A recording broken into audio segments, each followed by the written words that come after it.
कहानी की शुरुआत होती है लारा नाम की लड़की को दिखाते हुए, जो एक कुरियर गर्ल की नौकरी करती थी। इस काम से उसे ज्यादा पैसे नहीं मिलते थे, इसलिए अपनी ट्रेनिंग का खर्च उठाने के लिए वो अक्सर छोटे मोटे साइड जॉब्स भी कर लिया करती थी।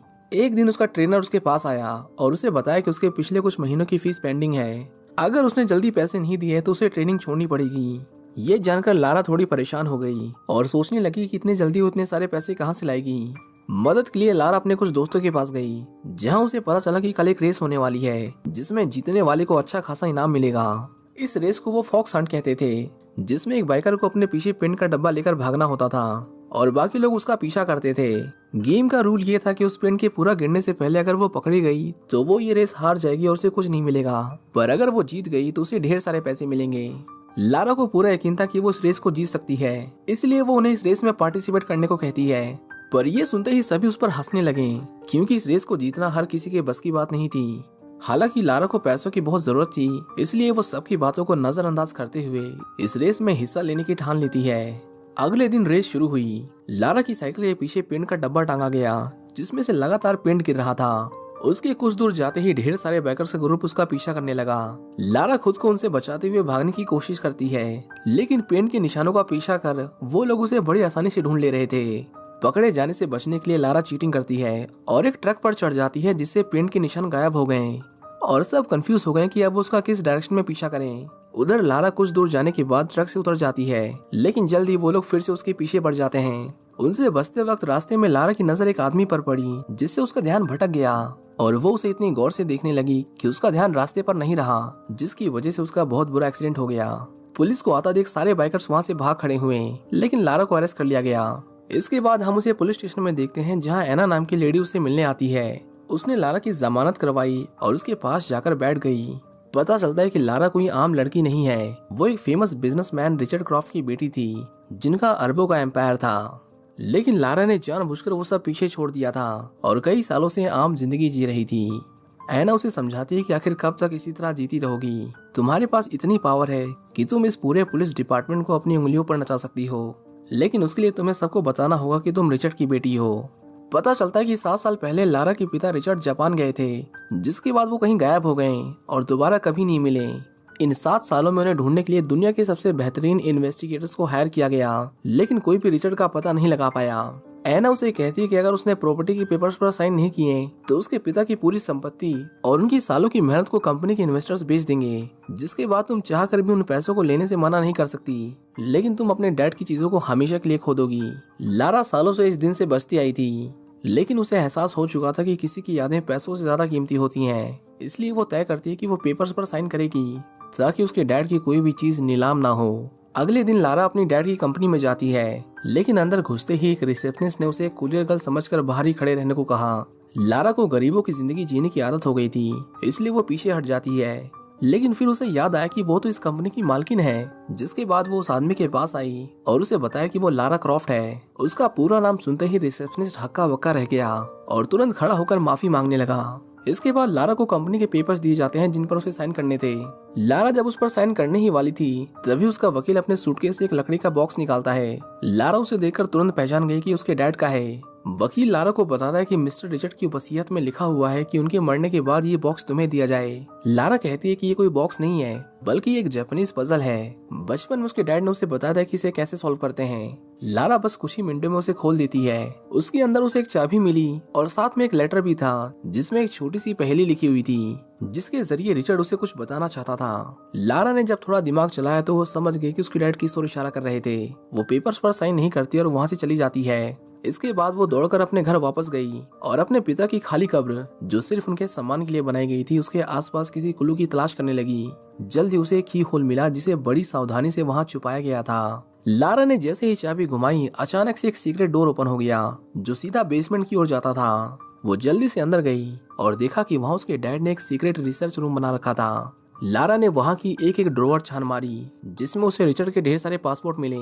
थोड़ा और ढूंढने पर उसे एक कैमरा मिला, जिसके अंदर उसके डैड की लास्ट रिकॉर्डिंग थी। जैसे ही लारा ने वीडियो चलाया, उसे पता चला कि ये मैसेज खास उसी के लिए था, क्योंकि रिचर्ड जानता था कि एक दिन लारा यहाँ तक जरूर पहुंचेगी।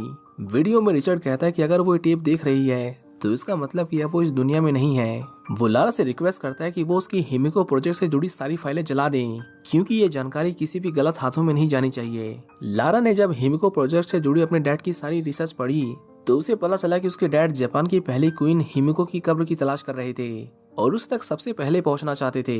लारा को वहां कई साल पुराना एक लेटर मिला जो उसके डैड रिचर्ड को किसी लू रेन नाम के आदमी ने हांगकांग से भेजा था। रिचर्ड ने उसे सब कुछ जलाने को कहा था, लेकिन लारा ऐसा नहीं करती क्योंकि उसके मन में ढेर सारे सवाल थे।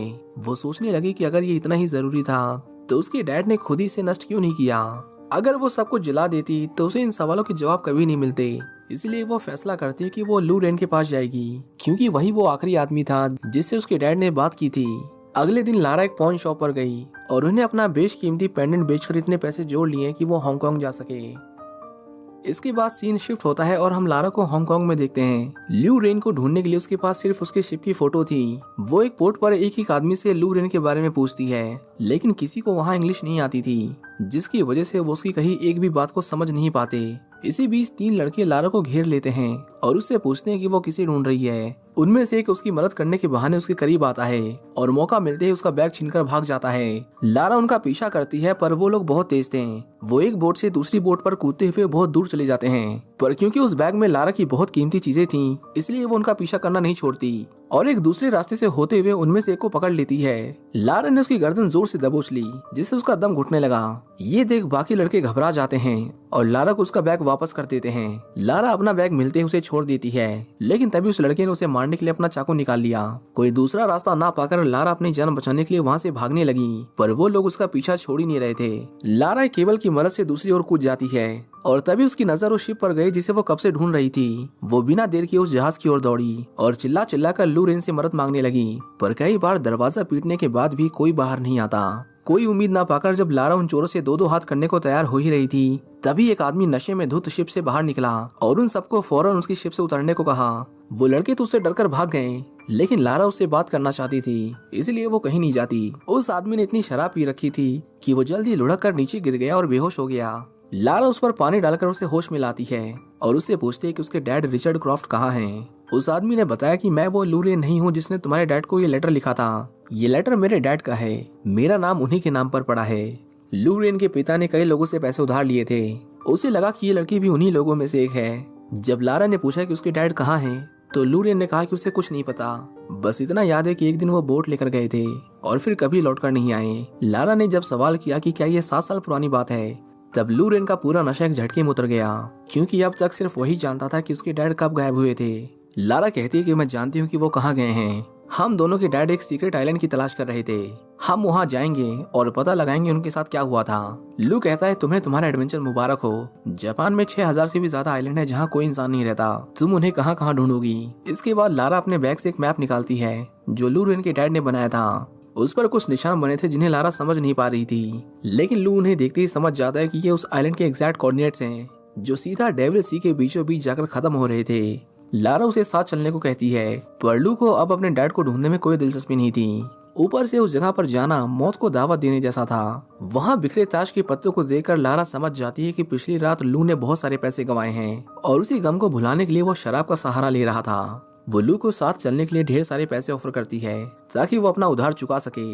इतने पैसे देकर लू की आंखें फटी की फटी रह गईं और वो तुरंत साथ चलने को राजी हो गया। कुछ दिन तक चलते रहने के बाद लू लारा को बताता है कि अब वो समुद्र के सबसे खतरनाक हिस्से की ओर बढ़ रहे हैं। यहाँ से हमें थोड़ा संभल के रहने की जरूरत है। ठीक उसी रात एक जोर के झटके से लारा की नींद टूट जाती है। वो घबरा कर बाहर आई तो देखा कि उनकी नाव एक भयंकर तूफान में फंस गई थी। लू से बताता है कि ये बोट अपने आप ही साइलेंट पर आ गई। इससे पहले कि वो कुछ समझ पाते, अचानक एक बड़ी चट्टान उनकी शिप से टकरा जाती है। लू कहता है ये लहरें हमें बहाकर आइलैंड से दूर ले जाएंगी, हमें जल्दी से उतरना होगा। लारा कूदने ही वाली थी कि तभी उसे याद आया कि वो तो अपने डैड की डायरी अंदर ही भूल गई है। वो जल्दी से भागकर डायरी लेने जाती है, लेकिन वो जैसे ही उसे लेकर बाहर निकलने लगी, एक तेज लहर उसे फिर से जहाज के अंदर धकेल देती है। लू जब लाइफ बोट को उतारने की कोशिश कर रहा था, तभी एक बड़ी लहर उसे भी अपने साथ बहा ले जाती है।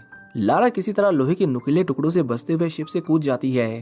पानी में घंटों की जद्दोजहद के बाद आखिरकार लारा उस आइलैंड पर पहुंच गई, लेकिन जैसे ही उसकी आंखें खुली, उसने देखा कि उसके सामने कुछ लोग खड़े थे। लारा कुछ समझ पाती उससे पहले ही उन्होंने उस पर हमला किया और उसे बेहोश कर दिया। अगली सुबह जब उसकी आंख खुली तो उसने खुद को एक कैंप में पाया। उसके सिर पर लगी चोट से उसका काफी खून बहा था, लेकिन खुशकिस्मती से उसकी जान बच गई थी। कल रात जिस आदमी ने उसकी जान बचाई थी वो कहता है कि जो यहाँ आने की कोशिश करता है वो अक्सर जिंदा नहीं बचता।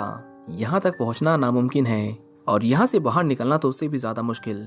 लारा तुरंत अपना बैग ढूंढने लगी। तभी मैथियस ने उसे बैग दिखाते हुए कहा, क्या तुम इसे ढूंढ रही हो?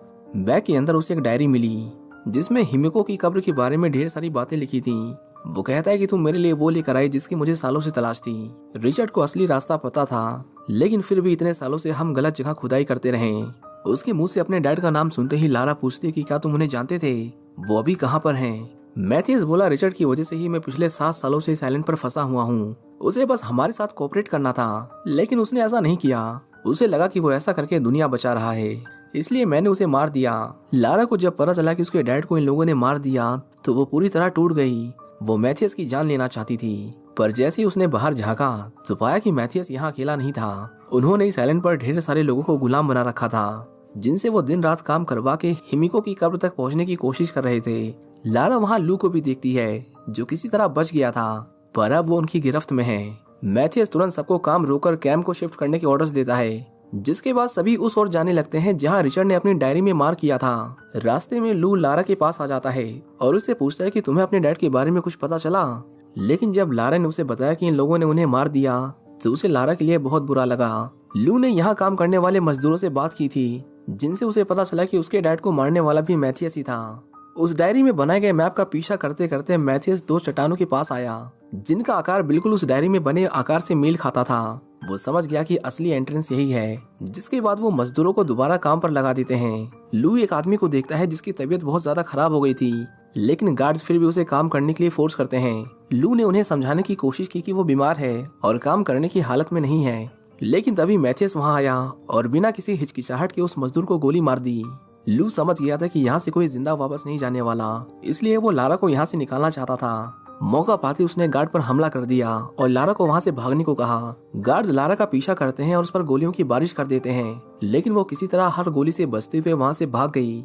उधर लू रेन भी भागने की कोशिश करता है, पर मैथियस ने उसे गोली मार दी। लारा भागते हुए एक गहरी खाई के पास आ जाती है, जिसे पार करने के लिए उसे बड़े ध्यान से एक लकड़ी के ऊपर चलना था, पर जैसे ही वो उसे पार करने की कोशिश करती है गार्ड्स उस पर गोली चला देते हैं, जिससे उसका बैलेंस बिगड़ गया और वो सीधा एक गहरी नदी में जा गिरी। गार्ड्स ने मैथियस से पूछा कि क्या वो उसका पीछा करें, पर मैथियस उन्हें वापस आने के ऑर्डर्स देता है और अपने एक खास आदमी को उसे हर हाल में जिंदा पकड़कर लाने को कहता है। वहीं दूसरी ओर पानी की तेज लहरें लारा को बहाकर एक गहरे झरने की ओर ले जा रही थीं। इससे पहले वो नीचे गिर जाती, उसने एक टूटे हुए एरोप्लेन को पकड़ लिया, जिससे वो नीचे गिरने से बच गई, पर उसके वजन से उस प्लेन की विंग में दरार आ जाती है। वो अपना हर एक कदम फूक फूक कर आगे रखती है, लेकिन जल्द ही प्लेन 2 हिस्सों में टूटकर बिखरने लगा। हालांकि लारा बिल्कुल सही समय पर कूदकर जहाज के दूसरे हिस्से में आ जाती है। उसने फटाफट अपने हाथ की रस्सी काटी और वहां से बस निकलने ही वाली थी कि तभी वो प्लेन एक बार फिर से नीचे गिरने लगा। लारा जिंदगी और मौत के बीच झूल रही थी, पर उसने हार नहीं मानी। उसने देखा कि वहाँ एक पैराशूट है, जिसे वो कूदकर पकड़ लेती है, पर जैसे ही उसने पैराशूट खोला हम देखते हैं कि पैराशूट तो फटा हुआ था। लारा उसे जितना कंट्रोल कर सकती थी उसने उतना किया, लेकिन उसके बाद वो सीधा जमीन पर जा गिरी। जब उसने होश संभाला तो पाया कि उसके पेट में एक लकड़ी का टुकड़ा धंस गया था। लारा हिम्मत जुटाकर उस टुकड़े को बाहर निकालती है, लेकिन इससे होने वाला दर्द उसके बर्दाश्त के बाहर था। मदद की उम्मीद में वो समुद्र के किनारे आती है, लेकिन उसे दूर दूर तक कोई नजर नहीं आता, जिसका मतलब मैथियस ने उसे झूठ नहीं बोला था जब उसने कहा था कि यहाँ से कोई नहीं निकल सकता। जल्द ही वो बेहोश हो गई और जब उसे होश आया तब रात हो चुकी थी। किसी की आहट सुनते ही वो तुरंत चौकन्नी हो गई, लेकिन इससे पहले वो भाग पाती मैथियस का भेजा हुआ आदमी उसे धर दबोचता है और उसे घसीटकर अपने साथ ले जाने की कोशिश करता है, लेकिन लारा भी हार नहीं मानती और उसका मुंह कीचड़ में डुबो देती है और उसे तब तक अंदर रखती है जब तक दम घुटने से उसकी मौत नहीं हो गई। लारा ने पहली बार किसी का खून किया था और ये एहसास कि उसने किसी को मार डाला उसके लिए किसी डरावने सपने से कम नहीं था। वो बैठी रो ही रही थी कि तभी झाड़ियों में उसने एक आदमी की परछाई देखी। वो आदमी तुरंत उससे दूर भागने लगता है, पर लारा उसका पीछा करती है। वो देखती है कि वो एक रस्सी की मदद से एक पहाड़ पर चढ़ रहा था। इससे पहले कि वो उस तक पहुंच पाती उस आदमी ने रस्सी ऊपर खींच ली, जिसकी वजह से लारा को बिना किसी सपोर्ट के उस खतरनाक पहाड़ की चढ़ाई करनी पड़ी। ऊपर आकर उसने एक आदमी को देखा जो सालों से यहाँ छुपकर रह रहा था। गौर से देखने पर वो तुरंत पहचान गई कि ये तो उसके डैड रिचर्ड हैं, जो अभी तक जिंदा थे। लारा उन्हें बताती है कि वो उनकी बेटी है, पर इतने सालों से अकेले रहने की वजह से रिचर्ड की मेंटल कंडीशन काफी खराब हो गई थी। वो अपने आप में ही बड़बड़ाए जा रहा था कि ये सब सच नहीं हो सकता, ये बस आंखों का धोखा है। पर जब लारा ने उसे अपने हाथ से वही इशारा किया जो उसके डैड बचपन में करते थे, तो उसे यकीन हो गया कि ये सब असली है। रिचर्ड देखता है कि लारा को बहुत चोट आई है। वो फटाफट उसके घाव पर टाके लगाता है, जिसके बाद लारा दर्द की वजह से फिर से बेहोश हो जाती है। इसी बीच हम मैथियस को देखते हैं, जिसने अंदर जाने का सीक्रेट डोर ढूंढ लिया था। वो तुरंत इसके बारे में अपने बॉस को बताता है, जिसके बाद वो लोग उन्हें आइलैंड से निकालने के लिए बैकअप भेजने की तैयारी शुरू कर देते हैं। उधर जब रिचर्ड को पता चलता है कि लारा उसकी रिसर्च को जलाने की बजाय उसे मैथियस के पास ले आई, तो वो उस पर बहुत गुस्सा करता है। उसने सालों से मैथियस को हिमिको तक पहुंचने से रोकने के लिए हर जगह गलत सुराग छोड़े थे, लेकिन लारा ने एक ही झटके में सब कुछ बर्बाद कर दिया। रिचर्ड ने कहा, तुम्हारा यहाँ आना एक भूल थी, तुम्हें यहाँ नहीं होना चाहिए था। ये सुनते ही लारा का दिल टूट जाता है, क्योंकि वो अपनी जान जोखिम में डालकर यहाँ तक पहुंची थी। वो फैसला करती है कि वो अपने डैड को निराश नहीं करेगी और मैथियस को हिमिको तक कभी नहीं पहुंचने देगी। रिचर्ड उसे रोकने की कोशिश करता है, लेकिन लारा अकेले उन सब से लड़ने चली गई। बेस पर पहुंचते ही लारा बड़ी चालाकी से मैथियस के कैंप में घुस जाती है और उसका सैटेलाइट फोन चोरी कर लेती है। उसने वहाँ लू रेन को देखा और उसे इशारा किया कि मेरे गोली चलाने पर तुम इन सबको लेकर यहाँ से भाग जाना। लू रेन बिल्कुल ऐसा ही करता है, जिसके बाद लारा वहाँ खड़े गार्ड्स को एक एक कर मारने लगती है। जल्दी वहाँ बंधुआ मजदूरों और गार्ड्स के बीच गोलीबारी शुरू हो गई। मैथियस कई लोगों को तो अपने हाथों से मारता है, लेकिन इसी मौके का फायदा उठाकर लारा उसका फोन चुरा लेती है। वो जैसे ही उसे लेकर वहाँ से भाग रही थी, तभी उसने रिचर्ड को देखा, जो गेट के पास खड़ा होकर उसे निहार रहा था। इससे पहले कि वो रिचर्ड को वहाँ से निकाल पाती, मैथियस और उसके गार्ड्स रिचर्ड को पकड़ लेते हैं। मैथियस कहता है, जल्दी से इस गेट को खोलो, तुम्हारी वजह से मैं पिछले 7 सालों से यहाँ फंसा हुआ हूँ। बाहर मेरी एक फैमिली है जो मेरा इंतजार कर रही है। लेकिन रिचर्ड उसे समझाता है कि अगर उसने ये दरवाजा खोला तो उसकी फैमिली बचेगी ही नहीं। इसी बीच वहाँ लारा आ जाती है और मैथियस से उसके डैड को छोड़ने को कहती है। दोनों ने एक दूसरे पर अपने अपने हथियार तान रखे थे। लारा चाहती तो उसे मार सकती थी, पर उसकी कीमत उसके डैड को अपनी जान देकर चुकानी पड़ती। रिचर्ड लारा को बहुत समझाता है कि वो उसकी फिक्र ना करे, एक के मरने से करोड़ों लोगों की जिंदगियां बचाई जा सकती हैं। लेकिन लारा इतनी दूर अपने डैड को मरता देखने नहीं आई थी, इसलिए वो अपने तीर नीचे कर लेती है। मैथियस चाहता था कि वो उसके लिए दरवाजा खोले, क्योंकि ये एक पजल थी जिसे सिर्फ वो ही सॉल्व कर सकते थे। लारा देखती है कि ये गेट बिल्कुल उसी पजल की तरह था जो उसे उसके डैड के ऑफिस में मिला था। वो देखते ही देखते उसे एक एक कर घुमाने लगती है और जैसे ही पजल पूरा हुआ, वो दरवाजा टुकड़ों में बिखर गया। लारा एक रस्सी की मदद से नीचे आती है और देखती है कि वहाँ ढेर सारे लोगों की लाशें पड़ी हुई थी, जिसका मतलब यहाँ तक आने वाले वो अकेले नहीं थे। जैसे ही वो आगे बढ़े, एक गार्ड का पैर एक ट्रैप पर जा पड़ा, जिसकी वजह से उसकी दर्दनाक मौत हो गई। रिचर्ड समझ गया कि ये जगह किसी को बाहर जाने से रोकने के लिए बनाई गई थी। कब कौन सा गलत कदम उनकी जान ले लेगा, उन्हें इसका कोई आइडिया नहीं था। वो फूक फूक कर कदम आगे रखते हैं, लेकिन एक बार फिर एक गार्ड गलती से गलत जगह पैर रख देता है, जिससे वहाँ की जमीन टूटकर बिखरने लगती है। इससे पहले कि वो सारे के सारे नीचे गिर जाते, लारा बिल्कुल ऐन मौके पर वहाँ बने की होल की बिल्कुल सही चाबी ढूंढकर सब कुछ रोक देती है। इसके बाद जब वो अंदर आए तो उन्हें एक मंदिर दिखाई दिया, जो हजारों साल पहले हिमिको के लिए बनाया गया था।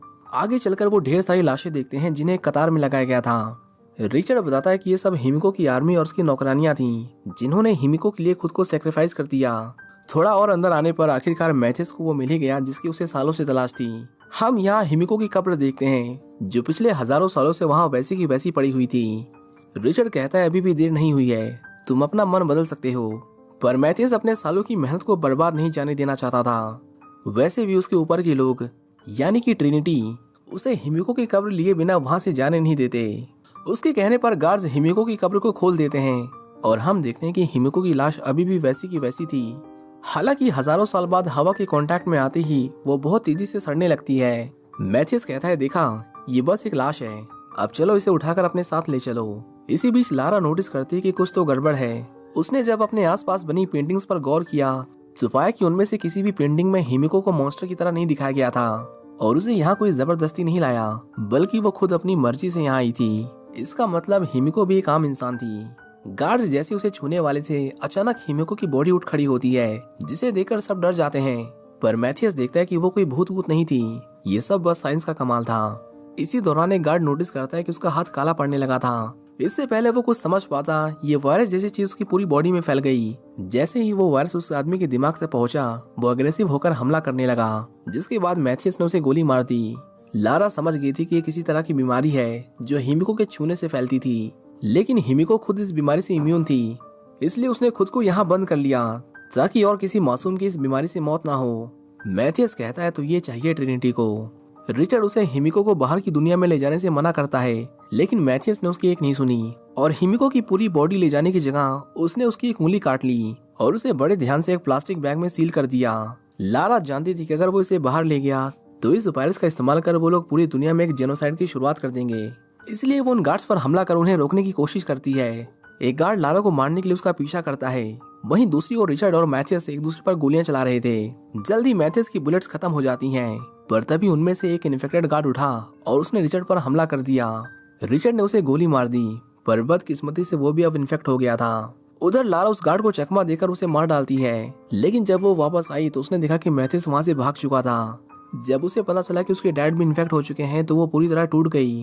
वो उन्हें इस हालत में छोड़कर नहीं जाना चाहती थी, पर रिचर्ड उसे समझाता है कि मेरा बचना मुश्किल है, लेकिन तुम अब भी करोड़ों लोगों की जान बचा सकती हो। मैथियस को पकड़ो, वो यहाँ से बाहर नहीं जाना चाहिए। तब तक मैं हिमिको को आखिरी अलविदा कह देता हूँ। लारा दिल पर पत्थर रखकर वहाँ से चली जाती है। वहीं दूसरी तरफ हम मैथियस को देखते हैं जो ब्रिज पार करने की कोशिश कर रहा था। तभी अचानक लारा दौड़ती हुई आई और सीधा उसके रास्ते में कूद गई। मैथियस उसे रास्ते से हटने को कहता है, पर लारा उसे धक्का देकर दोबारा खाई के उस पार धकेल देती है। मैथियस कहता है तुम किसी को नहीं बचा सकती, ट्रिनिटी हर जगह है। उन दोनों के बीच में बहुत खतरनाक फाइट होती है, जिसमें लारा मैथियस पर भारी पड़ रही थी। अपने डैड से किए वादे को ध्यान में रखते हुए उसने सीढ़ी खाई में गिरा दी और अब वहां से बाहर निकलना नामुमकिन था। ये देख मैथियस गुस्से से पागल हो जाता है और लारा को बुरी तरह मारता है। इसी बीच हम रिचर्ड को देखते हैं जो अपने साथ ढेर सारे एक्सप्लोजिव लेकर हिमिको की कब्र के पास बैठ जाता है। मैथियस लारा को पूरी तरह जकड़ लेता है और उसका गला काटकर उसे मारने ही वाला था कि तभी रिचर्ड ने वो एक्सप्लोजिव उड़ा दिए। धमाका इतना बड़ा था कि उससे होने वाली वाइब्रेशन से पूरा स्ट्रक्चर ढहने लगा।